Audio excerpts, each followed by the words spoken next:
Welcome, everybody. I cannot see you, but I hope that you can see us. As you are aware, this is the last seminar of a series of seminars that have been generated as a co-organization between the International Federation of Fertility Society and the International Society of Andrology. For those of you that are not aware, these two world federations are in fact the only two federations that are clustering all the national societies that are interested to be part of this federation. So let me take also the opportunity to say that those of you that are living in countries in which your andrology society or your fertility society is not yet federated either with the International Society of Andrology, either with IFFS, you have the opportunity to do so, and that's just enough that you go through the two websites of the two federation society, and you will get all the information how to become a member or how do you prefer that your scientific society become a member itself.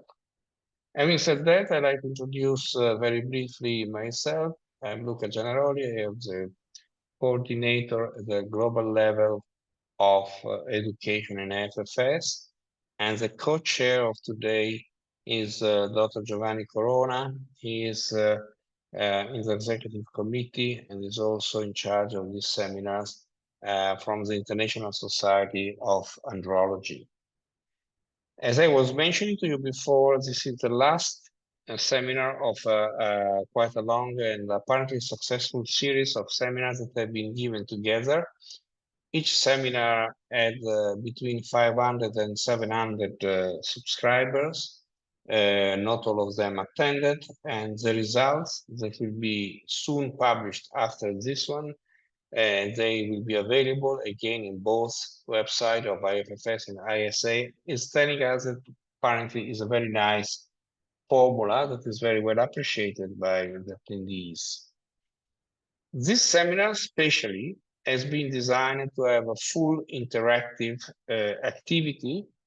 So there will be case presentation and discussions about this that have been presented or have been suggested by you, I mean, by the audience. And that will give us an idea of the glimpse of the entire seminars in a potentially very wide discussion among the individual cases. So having said that, I like Giovanni take the mic to introduce the presenters.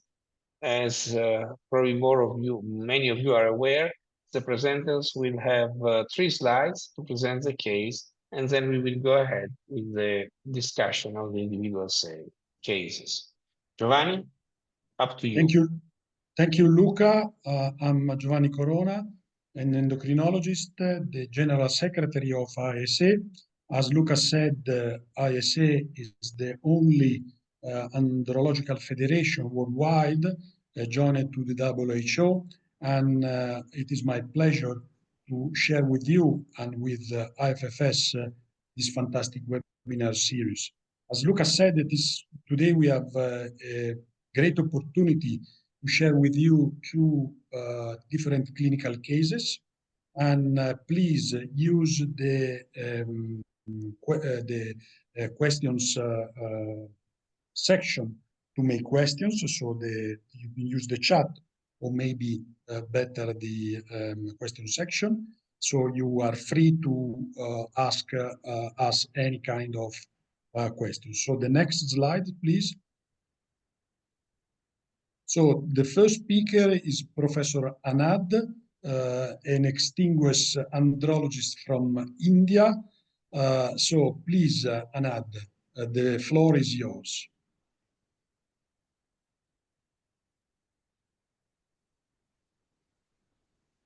Anand, you need to unmute your mic.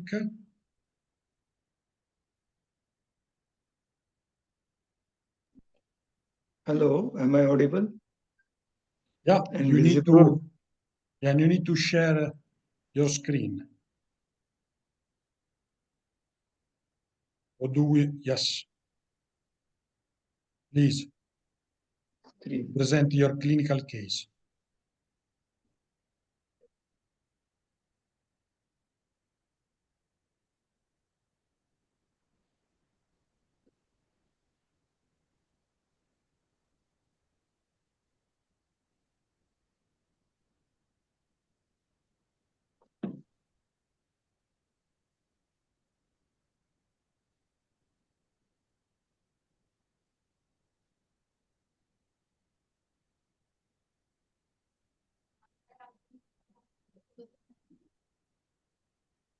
Back camera. Sorry.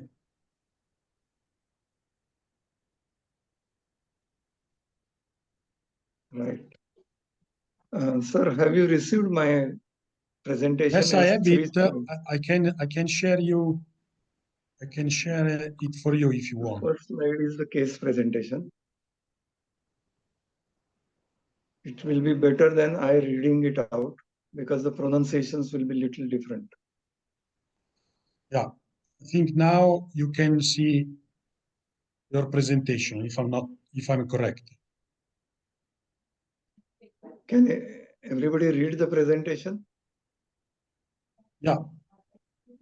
You can read the presentation. Okay. You can go ahead. Okay. All right. A 39-year-old male, Mr. ASP, with primary infertility for 6 years, presented in the infertility oblique andrology OPD. His BMI was 29, mild overweight. He was a newly diagnosed diabetic with HbA1c 12%, which is outstanding, very high. The test showed, the ultrasound of the testis showed microlithiasis, less than 5 dots in both the testes.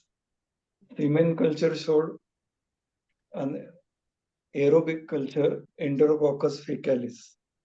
Anaerobic culture was negative.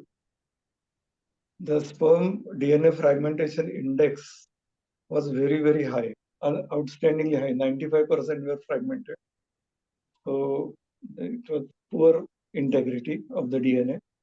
After antibiotic and antioxidants, the DFI came down to 80%, but still it is way too high for natural fertility. Semen analysis showed volume to be normal, pH to be normal, viscosity was normal, fructose present and density was 12 million per ml. Motility by MacLeod scale, grade 4, 0%, grade 3, 10%, grade 2, 30%, grade 1, 15%, non-motile, 45%. Morphology by Kruger strict criteria was less than 1% normal forms. There was a lot of seminal debris, and the leukocyte esterase test, which we use locally, was positive. That means there was a significant presence of white blood cells of the neutrophil type in the semen. The impression was oligoasthenospermia, teratozoospermia, possibility of seminal infection. His past history showed in another center he had undergone 3 intrauterine inseminations of his wife with husband semen and 1 ICSI cycle. At some other center did not produce any embryos. It failed. Then he approached me and came to our center for further treatment. Incidentally, his wife was 31 years old and had short cycle. AMH was borderline 2.1 nanogram per ml. And they are seeking perhaps a second ICSI cycle from my center. But I have suggested to the couple to get the diabetes under control, let the semen be bacteria free, and when the DFI is little bit manageable, even with XC, we will proceed with your case. Otherwise, we'll have a repeat of no embryos forming, what happened with some other center. So it's a young person with too many comorbidities like diabetes, sepsis, DNA fragmentation, abnormal semen parameters, and a wife who is not very young by Indian standards. 31 is little late, and AMH is borderline 2.1. So what do we do with him?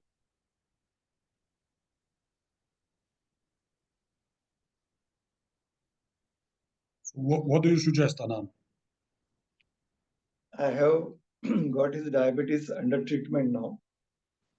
At present, it is on oral hypoglycemic agents, but I would strongly recommend insulin if required, because the control is likely to be very slow. He being overweight, not exercising at all, not minding his diet. So whatever it takes to bring the HbA1c below 7.5 at least percent will be done. Secondly, I have taken urosurgical opinion. I am a gynecologist practicing andrology because of the need of the time and my passion. But a formal referral to urosurgeon was done for the testicular microcalcifications. What is his opinion? And of course, for seminal, seminal infection.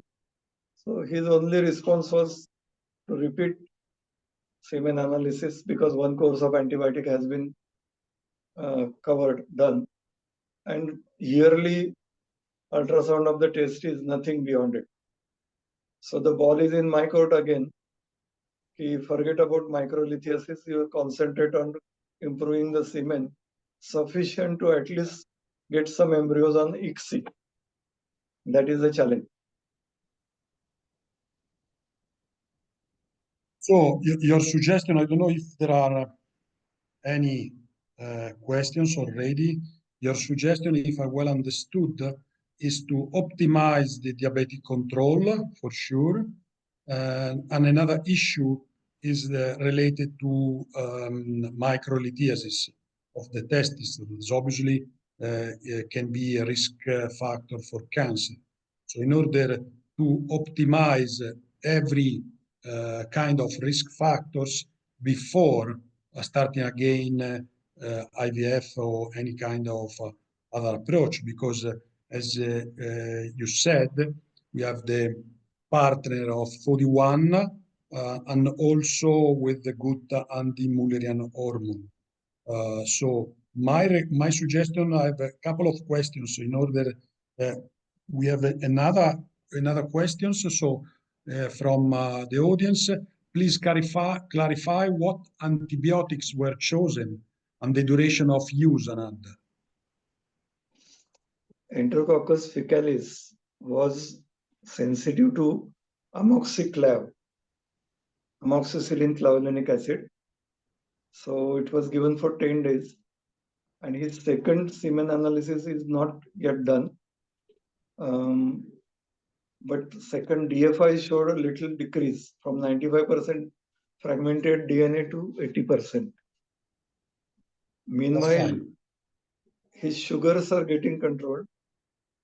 Meanwhile, but another issue which has come up is his testosterone is on lower side, he being little on the central obesity type. And even though the testosterone is on the lower side, his estradiol is high. So testosterone to estradiol ratio is certainly below 10. And for example, testosterone is something like 250 nanogram per deciliter, and estradiol is 65 picogram per ml. So the ratio is certainly below 10. So I have advised him to get rid of the central fat through diet and exercise, and to cool the testes a bit, hoping that it will help semen profile. He does not have any varicocele, so that option of treatment is gone. Our experience is...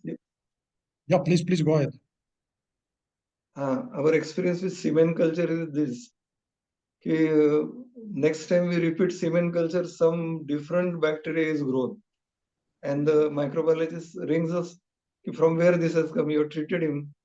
How is he producing different type of bacteria with every semen culture?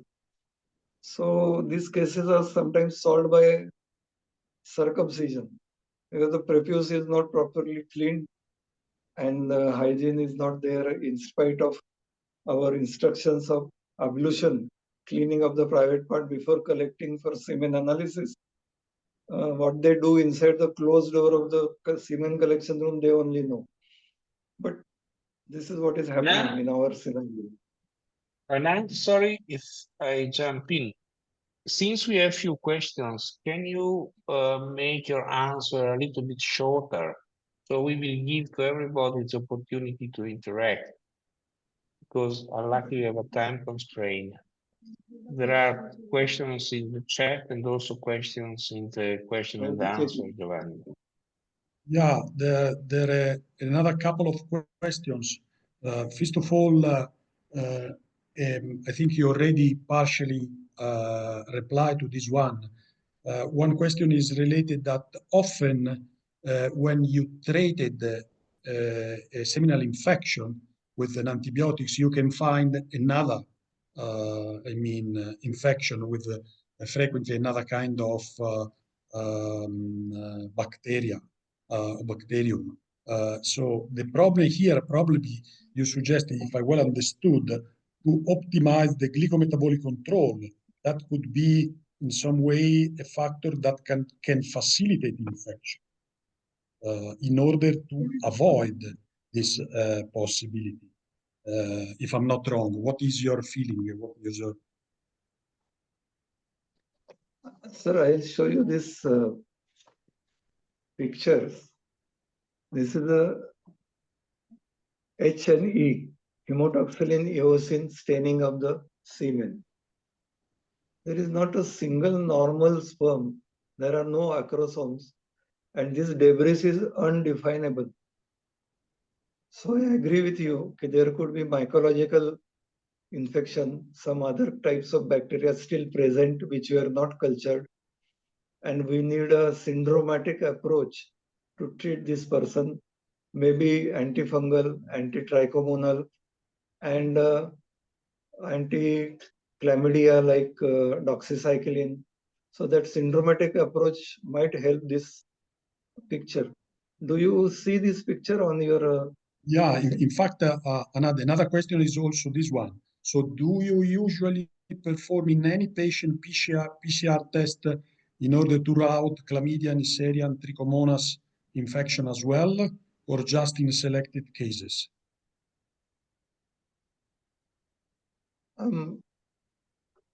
Semen cultures and PCR tests, they are little costly in our setup, and the take-up from the clients is less. So what most of the clinicians do is to treat empirically without any proof of infection.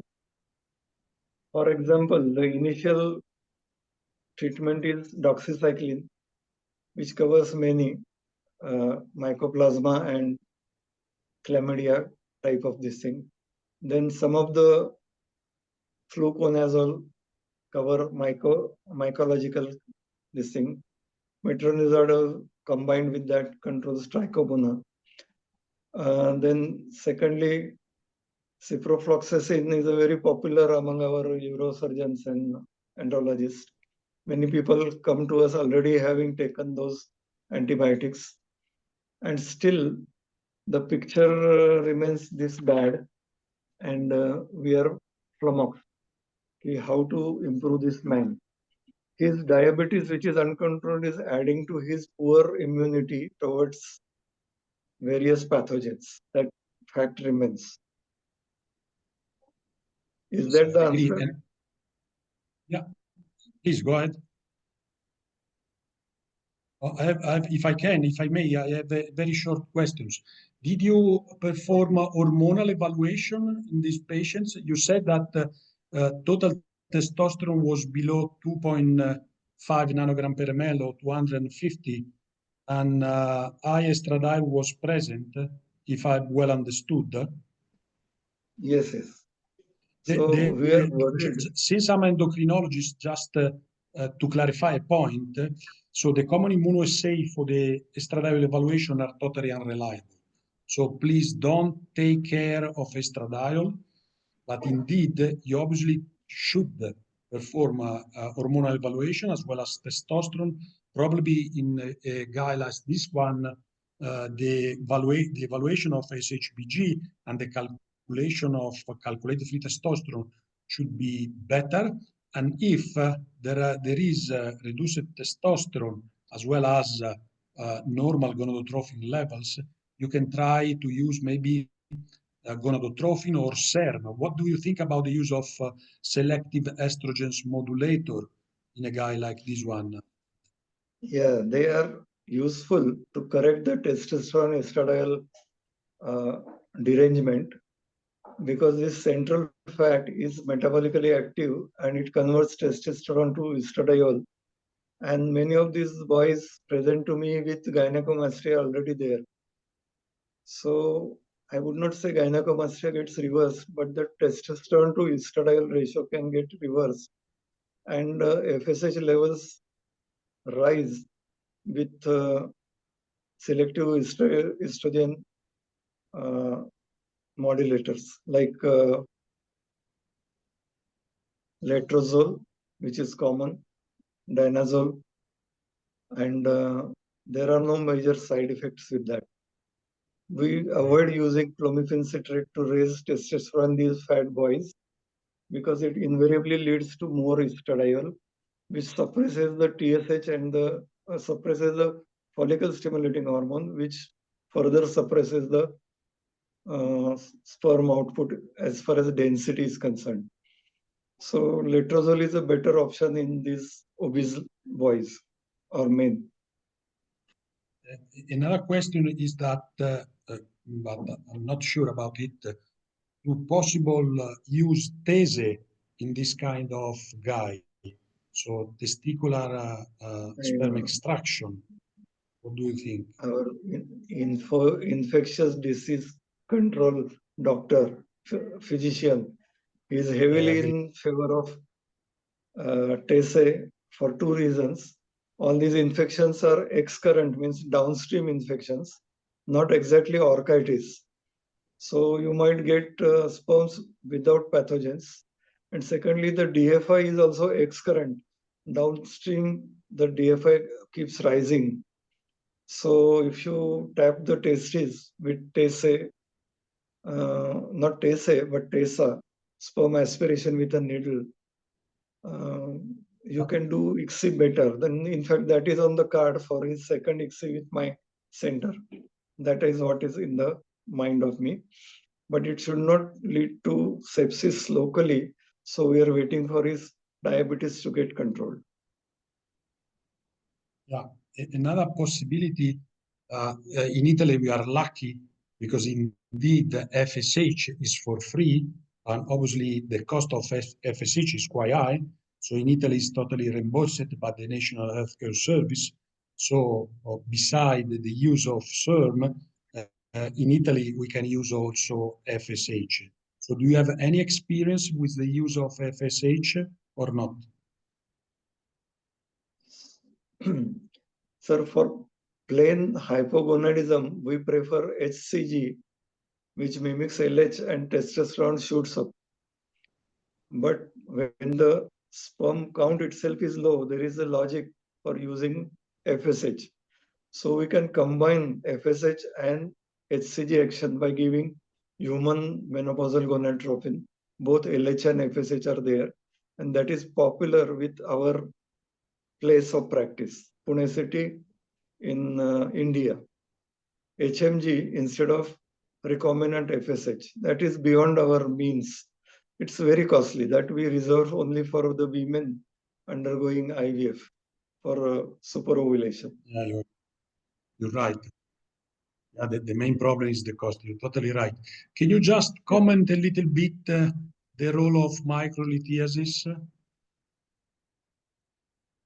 Sir, microlithiasis is a common accompaniment of infertile men when we send them for testicular sonography, because our machines are able to pick up. They are more and more modern machines, and the awareness of our sonology colleagues are more, heightened. But once that is diagnosed, it becomes a headache, because the cost of frightening that man into regular screening of the testes is too high. And the chance of really getting a malignancy when you do not see anything pre-malignant or malignant other than the microlithiasis, the cost is very high in monitoring. So besides just once a year sonography, we do not advise anything else, because the testicular tumors, my colleagues tell me from urology, they are, if caught early, they are curable, and they are confident if the testes are palpable and not cryptorchid hidden inside the abdomen, you can teach the man to palpate, and any suspicion you can immediately take action. So beyond yearly sonology examination of the scrotum and teaching him palpation by himself during his bath, we do not ask them to see us all the time after getting a baby. But we sensitize the wife and the husband. This needs follow-up with somebody, at least your family physician or somebody who knows about testicular malignancies. There is still last short questions. Yes. Thank you. There is last short questions. Do you think there is any difference between a recombinant FSH or menopausal derived FSH? First difference is recombinants are very high in cost, and menopausal HMG, as we call it as human menopausal gonadotropins, the LH is always shorter than FSH. So to make up for the LH activity, the companies usually add human chorionic gonadotropin HCG. So it's actually a mixture of FSH from urine of menopausal women, some LH, and a lot of HCG added by the company, which is not declared. But finally, it works well with hypogonadal males if the testis size is more than 4 cc, which is the pubertal size, prepubertal size. If the testes have grown beyond 4 cc volume, then this combination will reverse unless there is something like fibrotic atrophic testis, which has remained in the abdomen for too long and has been pulled down by orchiopexy. They do not respond, and prepubertal testes do not respond. That is the answer. Thank you for this amazing case. I think that the main message, if I well understood, is that we need to evaluate the man and not just thinking about and looking about only sperm analysis.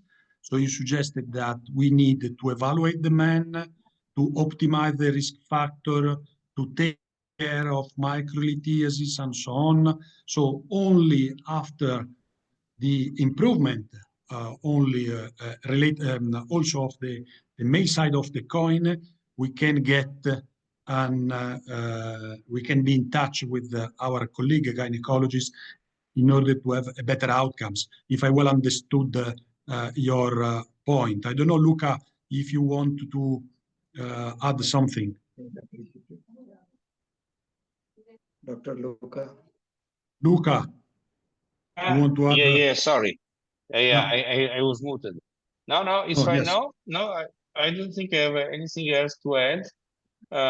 So I would like maybe to go further, Giovanni, to the next presentation, because maybe at the end we can have a wrap up anyway. Thank you, sir. Thank Anad for your fantastic presentation. Thank you for sharing us your clinical case. Yes. So now we have Dr. Rifat Bibi, a distinguished embryologist from Pakistan. Are you here, Bibi? and comprehensively. Yes. Good afternoon, everyone. Can you put in Gaspar? Perfect. Okay, Perfect. thank you. Okay, Perfect. thank you, everyone. And today I will be presenting a case study. A very interesting it will be. The case is focused on a patient who experienced 7 years of primary subfertility. We explore primary and subfertility, and we will explore the impact of some immune modulator on him and his reproductive outcome. So let's start with a brief overview of the patient. Our patient was 35-year-old and he was struggling for 7 years with the subfertility, and he has no known life risk factors, like he was non-diabetic and non-smoker. And so let's then we dig in to investigate that what could be the possible cause of the infertility. The female partner was perfectly normal. So towards the male, the initial semen analysis showed that the total sperm count, that one was, we did it at our center. He brought his report and that were more or less the same. So on the initial repeat sample, we found that the total sperm count was 5 million per ml. The motility showed that 100% immotile sperms, and the morphology showed that 100% abnormal sperms with different abnormalities. So the thing that was, we did the hormonal profile, we did his karyotyping, and the scrotal ultrasound all showed the normal results. Only thing that was positive was the anti-sperm antibodies. So we took it as an indication, as an immune-related factor that might be contributing to his infertility. As we were dealing with the infertility for last 40 years, specialized in IVF and ICSI, so we were using previously the IVIG in repeated implantation failures and the cases with recurrent pregnancy losses. So we thought, let's try the treatment of IVIG for this patient. So what we get, we just title out it like this, that patient received 10 ml of IVIG with the name of pentaglobin weekly for 4 weeks. And why we choose this therapy is because the pentaglobin work on the modulation of the immune response, and it potentially reduces the adverse effects of anti-sperm antibodies.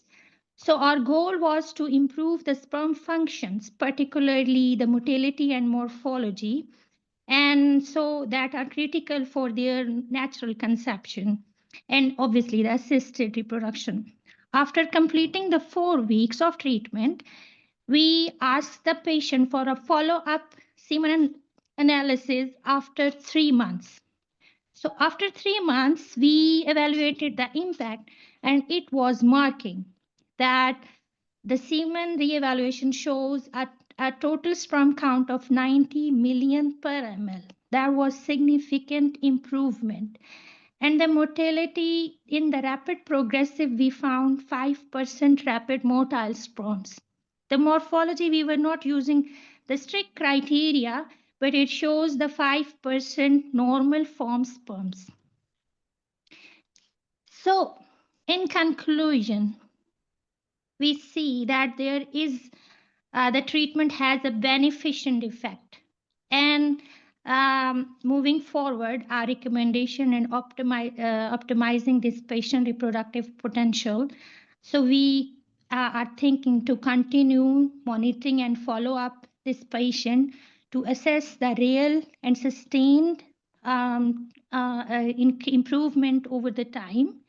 And obviously, we will put him on some antioxidants so that to enhance further the sperm function, right? Like to minimize the oxidative stress. And we did initially the hormonal profile, but we will reevaluate to see if there's something happens to the hormones.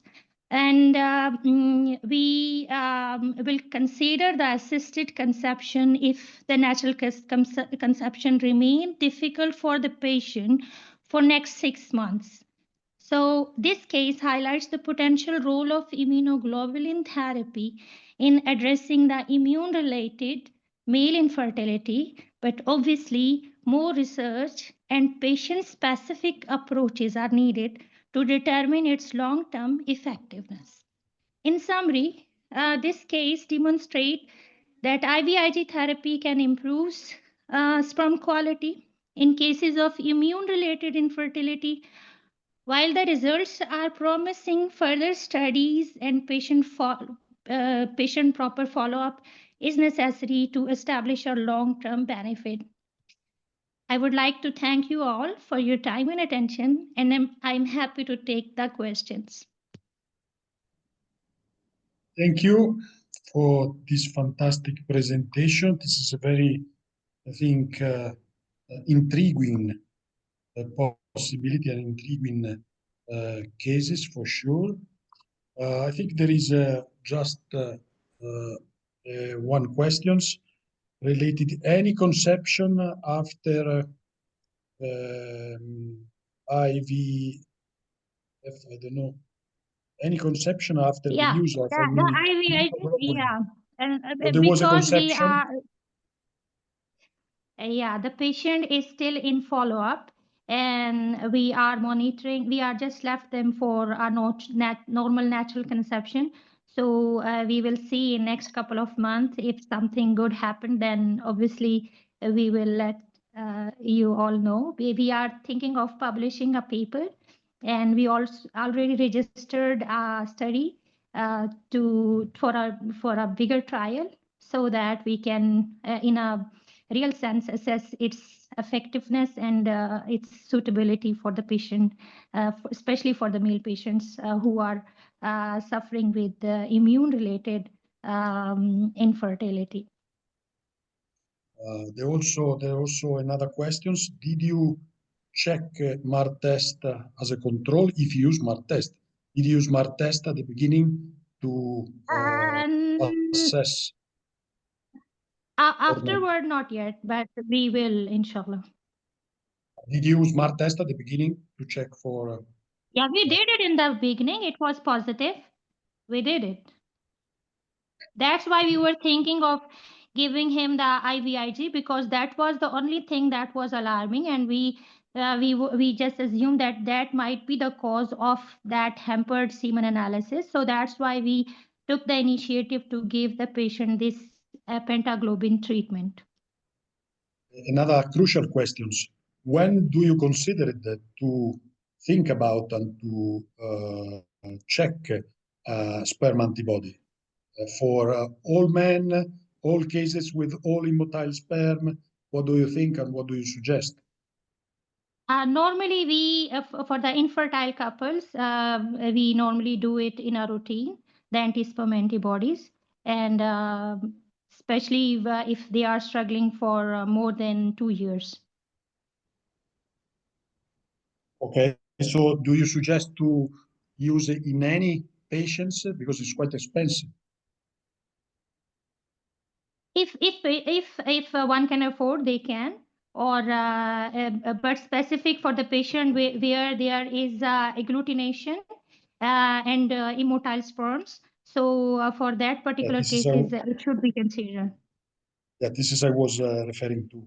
So the main, if we need to think to emphasize some point, are the presence of agglutination, and especially as in this case, 100% of immotile sperm. Immotile sperms, yeah. I agree, totally agree. Another issue was what about the initial vitality of this kind of patients? Was vitality? This patient, This particular patient, the mortality Yeah. was 100% immotile.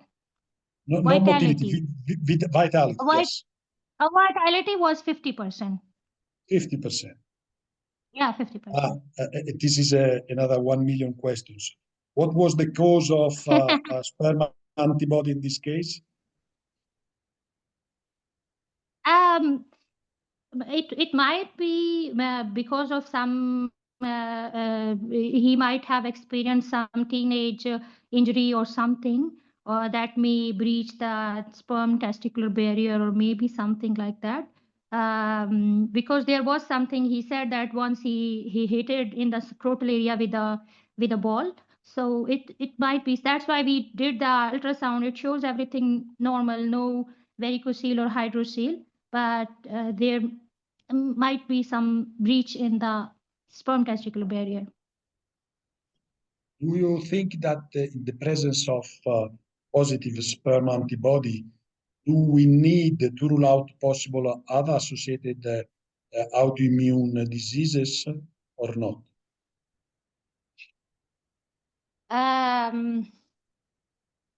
I think if some expert can give opinion on that, because in my opinion, because I am not a clinician, but I guess if there is some suspicion and if there's in history if something is there, then one can explore the other as well. Another question for you, even if you are not a clinician, you know that this kind of, disease, the presence of autoimmune antibody for against sperm, was treated since a long time without success with cortisone. So again, as you said, this is a very new, intriguing possibility. But as you said, Yeah. we need to have more, especially controlled trials, in order to say that this kind of therapy can work even in this case. Can you give us Fully a agree. summary of the situation of this kind of infertility? Yeah, I truly agree with you that the further controlled studies and with the large population, with large number of patients who especially have immune-related infertility. So the further trials are suggested to establish its long-term benefits and its necessity to introduce into the routine practice. And there is another question. Do you have other similar patient treated with the same protocol, with the same results, or this is the first one that you treated? We treated another one. That one was with azoospermia initially. We did a testicular biopsy, and on biopsy we found few sperms. Then we put him on this pentaglobin, and then we planned his fresh biopsy and obviously IVF treatment. So on day of the retrieval, we asked the patient to reproduce the sample, and we will obviously have the arrangement for the testicular biopsy. And interestingly, in that case, we found the sperm in his semen. So that was really another, interesting case that we found. It helpful for that patient. There is another technical questions. How did you determine that the patient had positive MAR test if the motility was 100% 100% immotile, as it requires motile sperm to bind to the beds? Indeed, if you can clarify how MAR test work. We did that on the blood, the anti-sperm antibodies that usually it's on the blood of the patient. And it comes out positive. Yeah. Another issue is that the cost, how much does it cost for one treatment? For the pentaglobin, Yeah, it cost for the single shot, I guess it's roughly $250. $250 for each treatment, you mean? For single infusion. And how many infusions do you use perform? We performed weekly for 4 weeks. Okay, so around $1,000. Yeah. Okay, that's fine. So another question, can you better clarify? So how MAR test works? Because MAR test is directly to the sperm and then the check for sperm antibody. Sorry, I didn't get this one. This is a question. So how does MAR test work technically? Yeah, it's bound the motile sperms and make them immotile. So it's basically work like that. But because this particular patient has all the immotile sperms, so that's why we did You it on the checked blood. the blood antibody, Yeah. you said. Yeah, Okay. antibodies. Yeah. So in this Yeah. way, you have, I think you clarified the question. Another Yeah. intriguing issue is that can a man with varicocele benefit from this kind of treatment? I guess no, because varicocele itself caused some time because of the hyperspermia or hyperthermia. It caused this maybe causing the spermatogenesis to make it poorer. So it's better to treat first the varicocele, see if after the varicocele removal, do the semen analysis again after 3 months, and if it's within the normal, then it's fine. If not, then one can think of giving IVIG. This is, I think, another provocative question, especially for andrologists. Why not to go directly to ICSI to increase patient chance?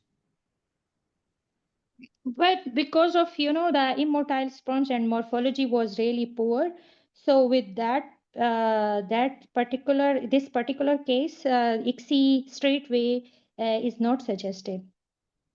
I agree, and especially we need to take care of the male part of the coin as well, so we cannot go directly with ICSI. Yeah. Completely agree. Another, so you stimulate a lot of questions, Bibi. There's amazing cases. so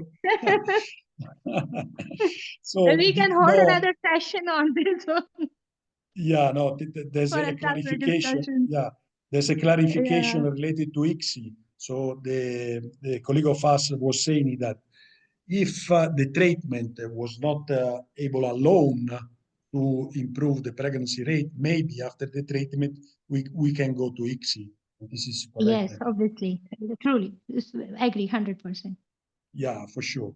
Another question: did you tell a patient from a primary cilia dyskinesia past history? So if there were any history in family patients, so in relatives and so on.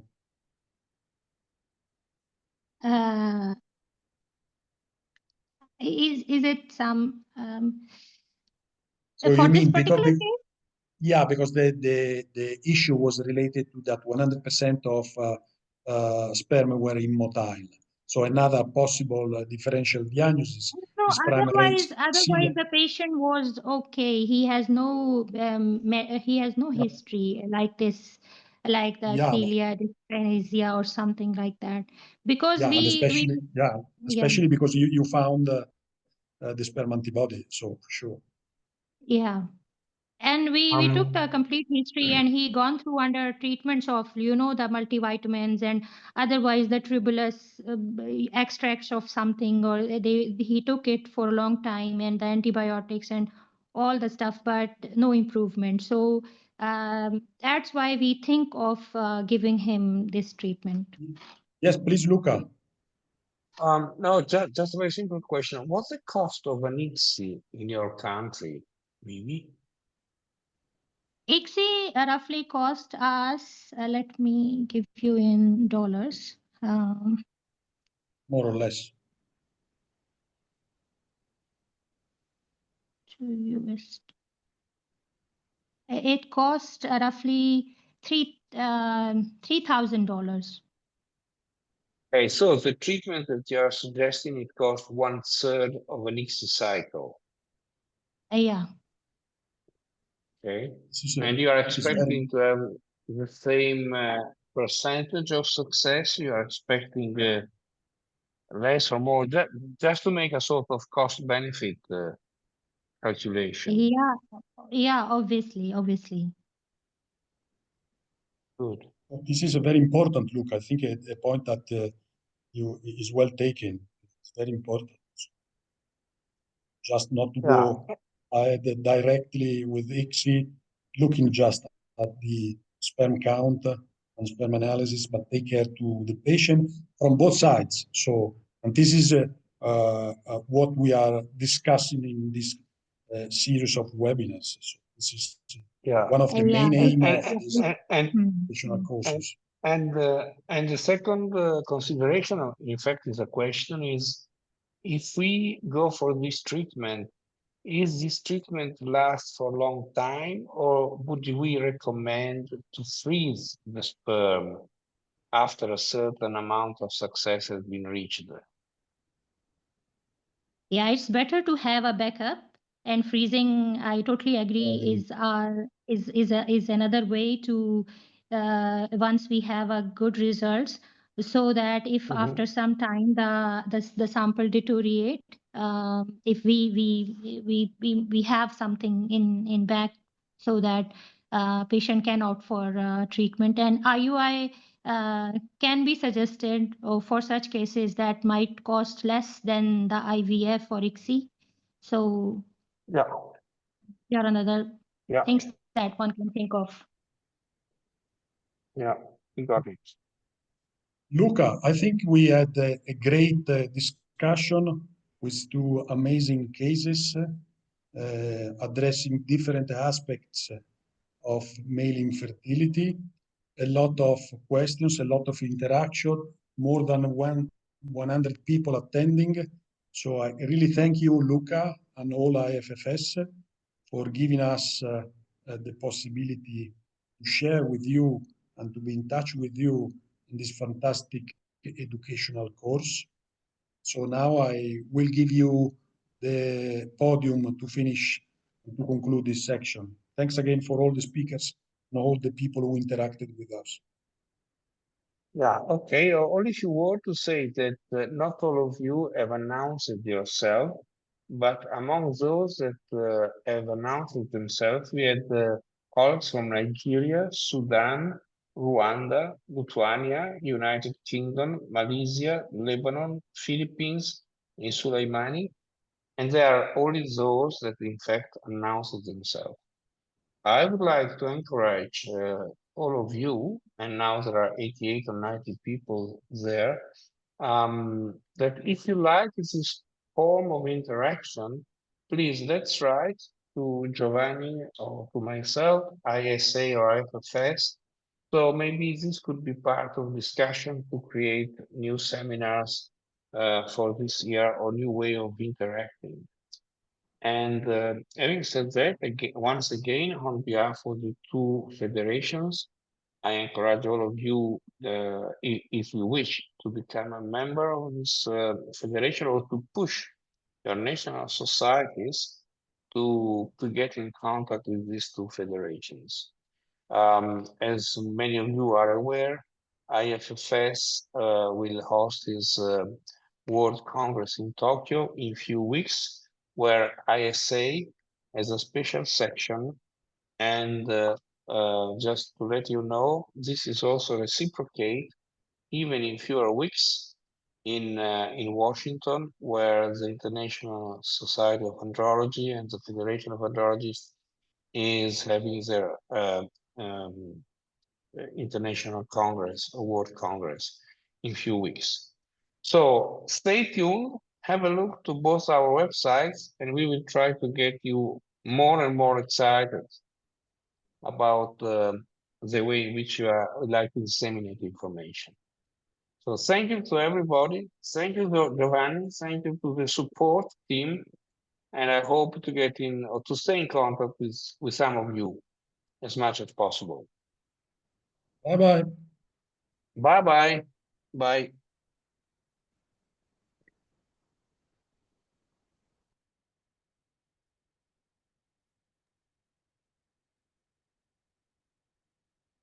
Okay, well.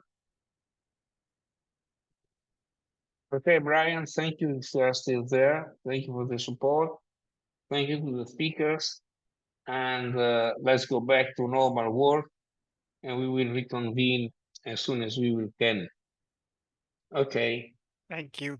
Bye now. Bye. Bye. Bye. Bye.